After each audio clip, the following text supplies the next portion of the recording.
তোকে বোঝাতে আমি চাইছি কি যে আত্মাকে তুই নিজ অন্তরে অনুভব করছিস সেই আত্মাই পরমাত্মা হয়ে সর্বত্র বিরাজ করছে। তোর আত্মাই পরমাত্মা। আগে আত্মজ্ঞান কর, তারপরে পরমাত্মাকে বুঝাবো। আর সেই আত্মা থেকে পরমাত্মা ভিন্ন নয়, অভিন্ন অভিন্ন অবস্থায় আছে।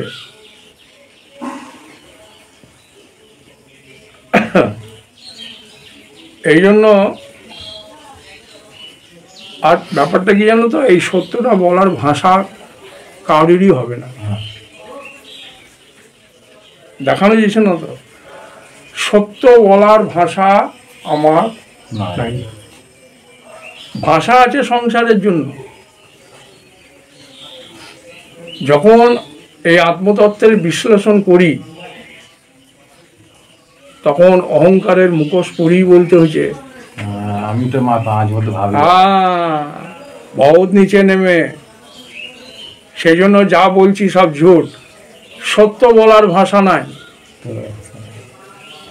ভাষা আছে সংসারের বলার জন্য। সত্য আছে কিন্তু বলার ভাষা নাই।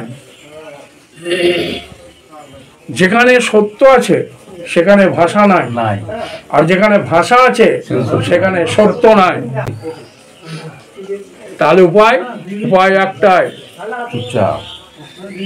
কেউ যদি গুরু দ্বারা এই সত্যকে জানার চেষ্টা করে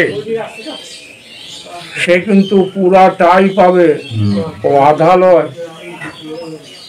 আজ আধা হয়েছে পরে আবার পুরা করবো, ওরকম নয়।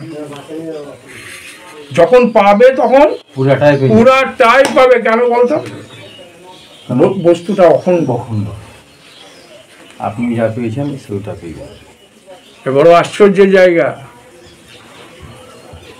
এই জন্য বেদান্ত বলছে, বেদান্ত সিদ্ধান্ত নিরুক্তি রেশা জীবই ব্রহ্ম সকল জগচ্ছ অখণ্ড বোধ স্থিতির উপমোক্ষ ব্রহ্মই অদ্বিতীয় শ্রুতির প্রমাণ।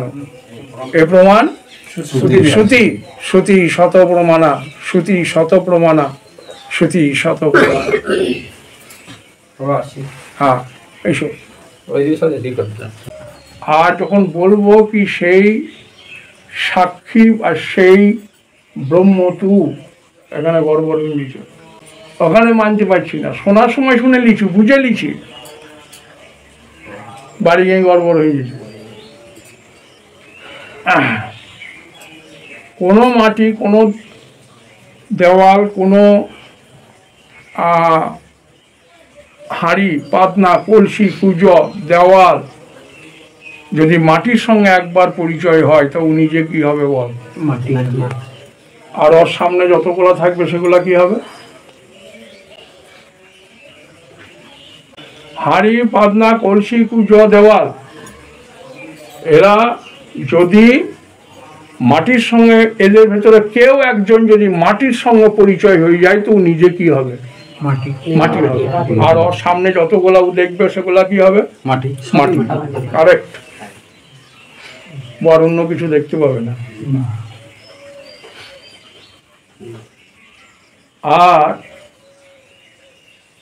এই মাটি এবং হাঁড়ি, এটা তো দৃষ্টান্তের জন্য বুঝাইছি। হাঁড়ি, পাতনা, কলসি, কুজয়ের ভেতরে একটাই সত্য, সেটা মাটি। সেটা কি দৃষ্টান্তের জন্য, দৃষ্টান্ত দিচ্ছি তো, বোঝানোর জন্য দৃষ্টান্ত। আর ওরা চোখে দেখতেও পেয়েছিস নাকি? আর যখন বলছি ঠিক ওই রকম তুই ব্রহ্ম হতে আলাদা নয়, অভিন্ন। জীব ওই ব্রহ্ম বলে, তুই অভিন্ন, তুই ব্রহ্ম। এখানে বলবো ঢেউ জল থেকে অভিন্ন, লোহা কাটারি লোহা থেকে অভিন্ন, সোনা থেকে গয়না অভিন্ন, আর জীব থেকে ব্রহ্ম। এখানে বলবো এবার মাটিকে আর হাড়িকে দৃষ্টান্ত দেখিয়ে যেটা তোকে বোঝাইতে আমি চাইছি,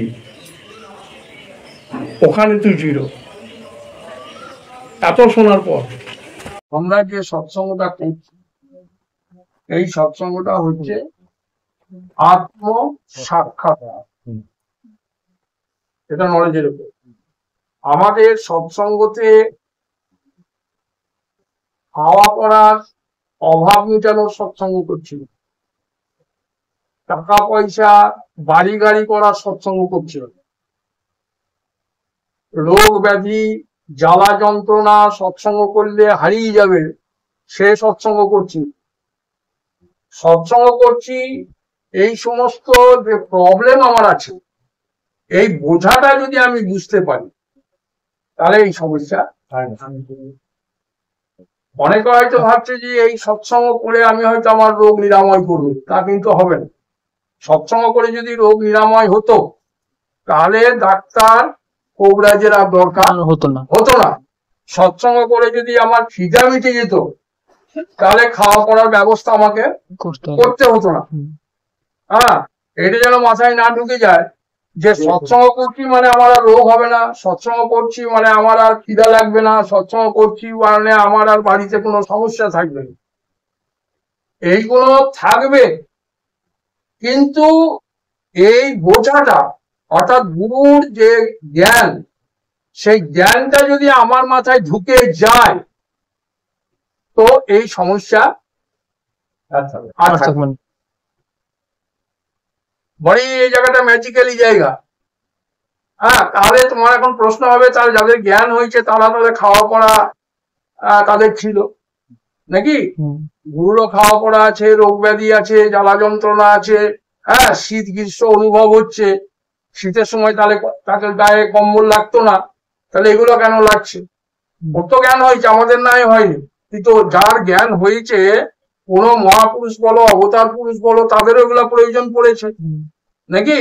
তা তাদের তো সমাজ আছে, তাদের এগুলা কেন হচ্ছে না? তারা যে সমাজ তাদের ভেতরে আছে সে সমাজে তাদের কিছু মাত্র হচ্ছে না, ওদের কিছুই হচ্ছে না। তোমার দৃষ্টিতে যেটা লাগছে ওর দৃষ্টিতে ওগুলা নাই। সেই দৃষ্টিটা যতক্ষণ তোমার মধ্যে না আসবে, বাস্তবিক তোমার দেখো এটাকে আমরা কি বলছি? আঙুল, তাই না? এটাকে কি বলছি বলো? হাত। এটাকে কি বলছি? মাথা। এটাকে কি বলছি? চোখ। এটাকে কি বলছি? কান। এটাকে কি বলছি? নাক। এটাকে কি বলছি? মুখ। এটা বুক, এটা পেট, এটা জান, এটা পা। বলছি কি বলছি না? এই সমস্ত নাম আমি বলছি। আর আমি জিজ্ঞাসা করছি কি তোমার নাম কি? এগুলো তো সবই নাম তুমি বলে দিলে, তোমার নাম কি? তুমি তো কেউ বলো, এদের মধ্যে তো তুমিও আছো না? নাই না, এই বিষয়ে কোনো সন্দেহ আছে? তুমি নাই না আছো? আছো। তা যদি তুমি আছো তা তোমার নামটা আবার জিজ্ঞাসা করছি, তোমার নামটা কি? আজ গুরু তোমাকে নাম দেবে, তুমি যে নামে পরিচিতি সেটা নাম নয়, এটা একটা দেহের সাইন। এই দেহকে একটা বোঝানোর সাইন। তোমার বাস্তবিক নামটা কি সে সম্বন্ধে আমার কোনো জ্ঞান নাই। সায়েন্টিস্টরা দুনিয়া খুঁজছে ও নিজের জীবনকে খুঁজে, তাই না? গুরু শিষ্যের যে সংবাদ, এই সংবাদটা কিসের সংবাদ? গুরু শিষ্যের সম্বন্ধটা কিসের সম্বন্ধ? বাস্তবিক জীবনের সম্বন্ধে। আজ তোমার জীবনের মানে তোমার আন্তরিক সংবাদ আজ গুরু দেবে। তোমার নাম, বাস্তবিক নামটা আজ গুরু দেবে। যে নামে তুমি অভ্যস্ত হওনি, তুমি রামের নাম করছো, তুমি কৃষ্ণের নাম করছো, তুমি কোন ভগবানের নাম জপ করছো নাকি? তো তোমার নামটা তুমি নিজেই জানো, কি হবে বলো? কি ফল হবে বলো? আর গুরু তোমাকে নাম দেবে। গুরু শুধু গুরুই নয়, শাস্ত্র গুরু, সাধু সন্তরাও গুরু নাকি? তো এদের মাধ্যমে যে নামটা এসেছে সেটা কিন্তু বাস্তবিক না। তোমার নাম যেদিন তুমি স্মরণ করতে লেগে যাবে, এই দুনিয়াতে তোমার আর কাজ বাকি কিছু থাকবে। যেদিন তুমি তোমার নাম স্মরণ করতে লেগে যাবে, রিয়েল নাম, যে নামে কোনো মৃত্যু নাই, যে নামের মধ্যে কোনো জন্ম নাই, যে নামের মধ্যে খাওয়া পড়া নাই, যে নামের ভেতরে কোনো অসুখ বিসুখ নাই, সেটাকে বলো আকাশে না তোমাদের? আমাতে। সেই তোমারই নাম তুমি জানো না। আজ গুরু এখানে তোমাকে কি দিতে চাইছে বলো? তোমারই বাস্তবিক নাম, এই নাম জপ করো। হ্যাঁ, তো নাম কি বলো? সো মানে সেই, যিনি সর্বব্যাপক সর্বান্তর্যামী, নাকি? সো সে আমি, অহম। তো সে কে? সে চৈতন্য শক্তি, সে চৈতন্য শক্তি। সেই চৈতন্য আমি নিজে হওয়া সত্ত্বেও আমি এই সমস্ত নামগুলোকে একত্রিত করে এই দেহকে আমি বলে মনে করছি, তাই না? যতদিন তুমি এই দেহ থেকে নিজেকে সরতে না পারছো, ততদিন দেহের বিকারও ছাড়বে না, আর তোমার সমস্যাও মিটবে না। এখান থেকে তোমাকে সরতে হবে।